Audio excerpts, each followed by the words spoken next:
ನಮಸ್ಕಾರ ಸ್ನೇಹಿತರೆ, ನಾನು ಹನುಮಂತ್ ಮಾಗಿ. ಸ್ನೇಹಿತರೆ, ನಿಮ್ಮೆಲ್ಲರಿಗೂ ಕೂಡ ಗೊತ್ತಿರೋ ಹಾಗೆ ದಾವಣಗೆರೆ ದಕ್ಷಿಣ, ಅದೇ ರೀತಿಯಾಗಿ ಬಾಗಲಕೋಟೆಯಲ್ಲಿ ಉಪಚುನಾವಣೆ ನಡೆಯಬೇಕಾಗಿತ್ತು. ಈಗ ಅದರ ಸಿದ್ಧತೆ ಎಲ್ಲವೂ ಕೂಡ ನಡೀತಾ ಇದೆ.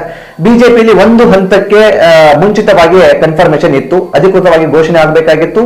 ಅಧಿಕೃತವಾಗಿಯೂ ಕೂಡ ಪಕ್ಷ ಘೋಷಣೆ ಮಾಡಿಬಿಟ್ಟಿತ್ತು ಯಾರು ಇಲ್ಲಿಂದ ಸ್ಪರ್ಧೆ ಮಾಡ್ತಾ ಇದ್ದಾರೆ ಅನ್ನೋದನ್ನ. ಆದ್ರೆ ಕಾಂಗ್ರೆಸ್ನಲ್ಲಿ ಹಾಗಾಗಿರ್ಲಿಲ್ಲ. ಕಾಂಗ್ರೆಸ್ನಲ್ಲಿ ಗೊಂದಲ ಅಂತದೆಲ್ಲವೂ ಕೂಡ ದಾವಣಗೆರೆ ದಕ್ಷಿಣದಲ್ಲೂ ಕೂಡ ಇತ್ತು, ಅದೇ ರೀತಿಯಾಗಿ ಬಾಗಲಕೋಟೆಯಲ್ಲೂ ಕೂಡ ಇತ್ತು. ಯಾರು ಅಭ್ಯರ್ಥಿ ಆಗಬೇಕು ಅನ್ನುವಂಥದ್ದು ಗೊಂದಲ ಎಲ್ಲಾ ಕಡೆಗೂ ಕೂಡ ಹುಟ್ಟಿಕೊಂಡು ಬಿಟ್ಟಿತ್ತು. ಇದರ ಮಧ್ಯೆ ಕಾಂಗ್ರೆಸ್ನಲ್ಲಿ ಕುಟುಂಬ ರಾಜಕಾರಣ ಇದೆ ಅನ್ನುವಂಥದ್ದು ಕೂಡ ಈಗ ಮತ್ತೆ ಸಾಬೀತು ಮಾಡಿದೆ, ಮತ್ತೆ ಪ್ರೂವ್ ಮಾಡಿಕೊಂಡು ಬಿಟ್ಟಿದೆ. ಇಂತಹ ಕೊಳಕು ವ್ಯವಸ್ಥೆ ಈ ಕಾಂಗ್ರೆಸ್ ಪಕ್ಷದಲ್ಲಿ ಅದು ಯಾಕಿದೆಯೋ ಗೊತ್ತಿಲ್ಲ.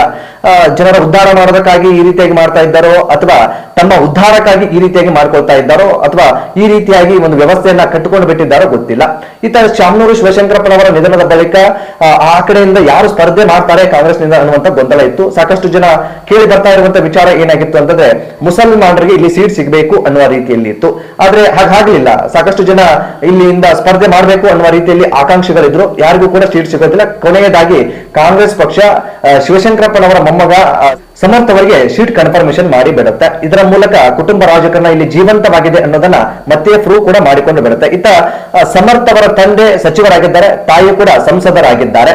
ಅಜ್ಜ ಕೂಡ ರಾಜಕಾರಣದಲ್ಲಿದ್ರು, ಅಜ್ಜ ಕೂಡ ಶಾಸಕರಾಗಿದ್ರು. ಆದ್ರೆ ಈಗ ಮತ್ತೆ ಕಾಂಗ್ರೆಸ್ ಸರ್ಕಾರ ಸಮರ್ಥ ಅವರಿಗೆ ಸೀಟ್ ಅನ್ನ ಕೊಡುವ ಮೂಲಕ ಕಾಂಗ್ರೆಸ್ ನಲ್ಲಿ ಈ ರೀತಿಯಾದಂತಹ ಒಂದು ಕೊಳಕು ವ್ಯವಸ್ಥೆ ಇದೆ ಅನ್ನೋದನ್ನ ಪ್ರೂವ್ ಮಾಡಿಕೊಂಡು ಬಿಟ್ಟಿದೆ. ಯಾಕೆ ಅಂತ ಗೊತ್ತಾಗ್ತಾ ಇಲ್ಲ. ಇತ್ತ ಬಾಗಲಕೋಟೆ ವಿಚಾರಕ್ಕೆ ಬರೋದಾದ್ರೂ ಕೂಡ ಉಲ್ಲಪ್ಪ ಮೇಟಿ ಅವರ ನಿಧನದ ಬಳಿಕ ಇಲ್ಲೊಂದಿಷ್ಟು ಬೇರೆ ಬೇರೆ ರೀತಿಯಾದಂತಹ ಆಕಾಂಕ್ಷಿಗಳು ಕೂಡ ಕಾಣಿಸ್ಕೊಳ್ತಾರೆ. ಯಾರಿಗೂ ಕೂಡ ಸೀಟ್ ಕನ್ಫರ್ಮೇಶನ್ ಆಗೋದಿಲ್ಲ. ಸೀಟ್ ಕನ್ಫರ್ಮೇಶನ್ ಆಗಿದ್ದು ಕೊನೆಯದಾಗಿ ಉಲ್ಲಪ್ಪ ಮೇಟಿ ಅವರ ಮಗ ಆಗಿರುವಂತಹ ಉಮೇಶ್ ಅವರಿಗೆ ಕನ್ಫರ್ಮೇಶನ್ ಆಗುತ್ತೆ. ಇತ್ತ 4 ಮಕ್ಕಳ ನಡುವೆ ಕೂಡ ಒಂದಿಷ್ಟು ಗೊಂದಲ ಅಂತದೆಲ್ಲವೂ ಕೂಡ ಇದೆ ಅನ್ನೋ ರೀತಿಯಾಗಿ ಕೇಳಿ ಬರ್ತಾ ಇತ್ತು.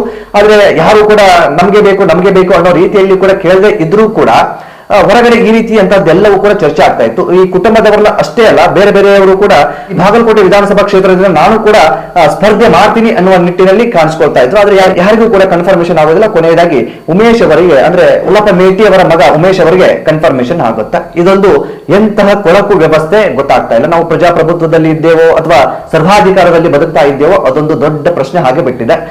ಕುಟುಂಬ ರಾಜಕಾರಣವನ್ನ ಮಾಡಿ ಇವರು ಸಮಾಜವನ್ನ ಉದ್ಧಾರ ಮಾಡ್ತಾರ, ಅಥವಾ ತಮ್ಮನ್ನ ತಾವು ಉದ್ಧಾರ ಮಾಡ್ಕೊಳ್ಳೋಕೆ ಅಥವಾ ತಮ್ಮ ಕುಟುಂಬವನ್ನು ತಾವು ಬೆಳೆಸ್ಕೊಳ್ಳೋದಕ್ಕೆ ಈ ರೀತಿಯಾದಂತಹ ವ್ಯವಸ್ಥೆನ ಕಾಂಗ್ರೆಸ್ ಪಕ್ಷದಲ್ಲಿ ಕಟ್ಕೊಂಡಿದ್ದಾರೆ. ಅದ್ಯಾವುದು ಕೂಡ ಗೊತ್ತಾಗದಂತ ಹಾಗೆ ಬಿಟ್ಟಿದೆ. ಇತ ಒಂದು ಕಡೆ ಪೈಪೋಟಿ ತುಂಬಾ ಸಾಕಷ್ಟು ಜೋರಾಗಿ ನಡೀತಾ ಇದೆ. ಬಿಜೆಪಿ ಮತ್ತು ಕಾಂಗ್ರೆಸ್ ವಿಚಾರಕ್ಕೆ ಸಂಬಂಧಪಟ್ಟ ಹಾಗೆ ಈಗ ಇವರು ಹೊಸದಾಗಿ ಸ್ಪರ್ಧೆ ಮಾಡುವಂತ ವ್ಯಕ್ತಿಗಳಾಗಿರೋದ್ರಿಂದ ಅವರ ಕುಟುಂಬದಲ್ಲಿ ಯಾರು ಬೇಕಾದ್ರೂ ಇರಬಹುದು.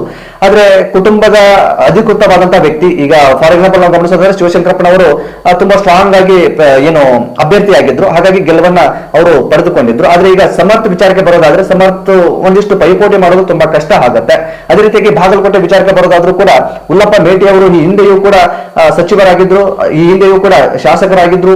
ಎಲ್ಲವೂ ಕೂಡ ಅವರು ಒಂದಿಷ್ಟು ಪ್ರಭಾವವನ್ನ ಬೀರಿದ್ರು. ಆದ್ರೆ ಉಮೇಶ್ ಮೇಟಿ ಅವರಿಗೂ ಕೂಡ ಇದೊಂದು ತುಂಬಾ ಟಫ್ ಆದಂತ ಒಂದು ಸ್ಪರ್ಧೆ ಕೂಡ ಹಾಗೆ ಕಾಣಿಸುತ್ತೆ. ಯಾಕೆಂತಂದ್ರೆ ಅಪೋಸಿಟ್ ಇರುವಂತಹ ವ್ಯಕ್ತಿಯು ಕೂಡ ತುಂಬಾ ಸ್ಟ್ರಾಂಗ್ ಆಗಿರುವಂತಹ ವ್ಯಕ್ತಿಗಳು, ಬಿಜೆಪಿಯಿಂದ ಈಗಾಗಲೇ ಶಾಸಕರಾದಂತಹ ವ್ಯಕ್ತಿಗಳು. ಚರಂತಿಮಠ ಅವರ ಬಗ್ಗೆ ನಿಮ್ಮೆಲ್ಲರಿಗೂ ಕೂಡ ಗೊತ್ತಿರುವಂತಹ ವಿಚಾರ. ಇನ್ನು ಚರಂತಿಮಠ ಅವರು ಮತ್ತು ಉಮೇಶ್ ಮೇಟಿ ಅವರ ನಡುವೆ ತುಂಬಾ ಪೈಪೋಟಿ ಆಗಬಹುದು ವೋಟಿಂಗ್ ವಿಚಾರದಲ್ಲಿ. ಯಾರು ಗೆಲ್ತಾರೆ ಅನ್ನೋದಕ್ಕಿಂತ ಹೆಚ್ಚಾಗಿ ಗೆದ್ದವರು ಸಮಾಜಕ್ಕೆ ಏನು ಕೊಡ್ತಾರೆ ಅನ್ನೋದು ತುಂಬಾ ಮುಖ್ಯವಾಗಿ ಬಿಡುತ್ತೆ. ಇತ ಉಲ್ಲಪ್ಪ ಮೇಟಿ ಅವರು ಇದ್ದಂತಹ ಸಂದರ್ಭದಲ್ಲೂ ಕೂಡ ಅಥವಾ ಚರಂತಿಮಠ ಅವರು ಇದ್ದಂತಹ ಸಂದರ್ಭದಲ್ಲೂ ಕೂಡ ಬಾಗಲಕೋಟೆ ಯಾವ ದಿಕ್ಕಿನಲ್ಲಿ ಹೋಗಿದೆ ಅನ್ನೋದು ಕೂಡ ಬಾಗಲಕೋಟೆ ಜನರು ಗಮನಿಸಿದ್ದಾರೆ. ನಾನು ಯಾವ ಪಕ್ಷದ ಪರ ಮತ್ತು ವಿರೋಧವಾಗಿ ನಾನು ಮಾತನಾಡ್ತಾ ಇಲ್ಲ, ಬಟ್ ಜನರ ಬಗ್ಗೆ ನಾವು ಗಮನಿಸೋದಾದ್ರೆ ಉದ್ಧಾರ ಅಂತೂ ಯಾರು ಕೂಡ ಮಾಡಿಲ್ಲ ಅನ್ನೋದು ಸ್ಪಷ್ಟವಾಗಿ ಗೊತ್ತಾಗುತ್ತೆ. ಇವತ್ತಿಗೂ ಕೂಡ ಬಾಗಲಕೋಟೆಯ ಹಳ್ಳಿಗಳಿಗೆ ಹೋದ್ರೆ ಅಲ್ಲಿನ ವ್ಯವಸ್ಥೆಗಳು ಎಷ್ಟು ಕೆಟ್ಟು ಹೋಗ್ಬಿಟ್ಟಿದ್ದಾವೆ ಅಂತಂದ್ರೆ ಯಾವ ಅಧಿಕಾರಿಗಳು ಬಂದ್ರು ಕೂಡ ಬದಲಾಯಿಸೋದಕ್ಕಾಗಿಲ್ಲ, ಮತ್ತು ಯಾವ ರಾಜಕಾರಣಿಗಳು ಯಾರೇ MLA ಗಳು ಬಂದ್ರು ಕೂಡ ಅದನ್ನ ಬದಲಾಯಿಸುವಂತ ವ್ಯವಸ್ಥೆ ಆಗಿಲ್ಲ. ಏನೋ ಕೇಳಿದ್ರೆ ಅನುದಾನ ಆಗಿಲ್ಲ ಅಂತಾರೆ, ಇನ್ನೇನೇನೋ ಕೊರತೆಗಳನ್ನ ತೋರಿಸ್ತಾರೆ. ಇಂಥ ಒಂದು ಗಣಂದಾರಿಗೆ ಅದು ಯಾಕೆ ರಾಜಕೀಯಕ್ಕೆ ಬರ್ತಾರೋ, ಯಾಕೆ ನಾನು ಲೀಡರ್ ಅಂತ ಸಮರ್ಥನೆ ಮಾಡ್ಕೊಳ್ತಾರೋ ಗೊತ್ತಿಲ್ಲ. ಇಂತಹ ಒಂದು ವ್ಯವಸ್ಥೆ ಇರುವಂತದ್ದು. ಇಂಥ ದಾವಣಗೆರೆ ವಿಚಾರದಲ್ಲೂ ಕೂಡ ಅದೇ ರೀತಿಯಾಗಿ ಕಾಣಿಸ್ಕೊಳ್ತಾ ಇರುವಂತದ್ದು. ಒಟ್ಟಾರೆಯಾಗಿ ಕುಟುಂಬ ರಾಜಕಾರಣದಿಂದ ಕುಟುಂಬ ಉದ್ಧಾರ ಆಗ್ತಾ ಇದೆ ಅನ್ನೋದು ಮೇಲ್ನೋಟಕ್ಕೆ ಗೊತ್ತಾಗ್ತದೆ ಹೊರತು ಇದರಿಂದ ಜನರಿಗೆ ಯಾರು ಕೂಡ ಸಪೋರ್ಟ್ ಮಾಡ್ತಾ ಇಲ್ಲ, ಅಥವಾ ಜನರಿಗೆ ಒಳಿತನ್ನ ರಾಜಕಾರಣಿಗಳು ಬಯಸ್ತಾ ಇಲ್ಲ ಅನ್ನೋದು ಕೂಡ ಸ್ಪಷ್ಟವಾಗಿ ಗೊತ್ತಾಗ್ತಾ ಇರುವಂತಹ ವಿಚಾರ. ಯಾರೇ ಗೆಲ್ಲಿ, ಬಿಜೆಪಿ ಆಗಿರ್ಬೋದು, ಕಾಂಗ್ರೆಸ್ ಆಗಿರ್ಬೋದು, ಅಥವಾ ಬೇರೆ ಯಾವುದೇ ಪಕ್ಷದವರು ಆಗಿರ್ಬೋದು, ಯಾರು ಗೆಲುವು ಕಂಡ್ರು ಕೂಡ ಜನರಿಗೋಸ್ಕರ ದುಡಿಬೇಕಾಗತ್ತೆ, ಜನರಿಗೋಸ್ಕರ ಕೆಲಸವನ್ನ ಮಾಡಬೇಕಾಗತ್ತೆ. ಆದ್ರೆ ಇವ್ರು ಏನ್ ಮಾಡ್ತಾರೆ ಅನ್ನೋದೇ ಒಂದು ದೊಡ್ಡ ಪ್ರಶ್ನೆ ಹಾಗೆ ಬಿಟ್ಟಿದೆ. ಇನ್ನು ಇದೆಲ್ಲವನ್ನು ಕೂಡ ಹೊರತುಪಡಿಸಿ ಗಮನಕ್ಕೆ ಇರಬೇಕಾದಂತದ್ದು ಮುಖ್ಯವಾಗಿ ನಾನು ಆರಂಭದಲ್ಲಿ ಕೂಡ ಹೇಳಬೇಕಾಗಿತ್ತು, ಆರಂಭದಲ್ಲಿ ಹೇಳೋದಕ್ಕೆ ಆಗಿರಲಿಲ್ಲ, ಕೊನೆಯದಾಗಿ ಹೇಳ್ತಾ ಇರುವಂತದ್ದು ಮಾರ್ಚ್ 16ರಂದು ನಾಮಪತ್ರ ಸಲ್ಲಿಕೆ ಆರಂಭವಾಗಿತ್ತು.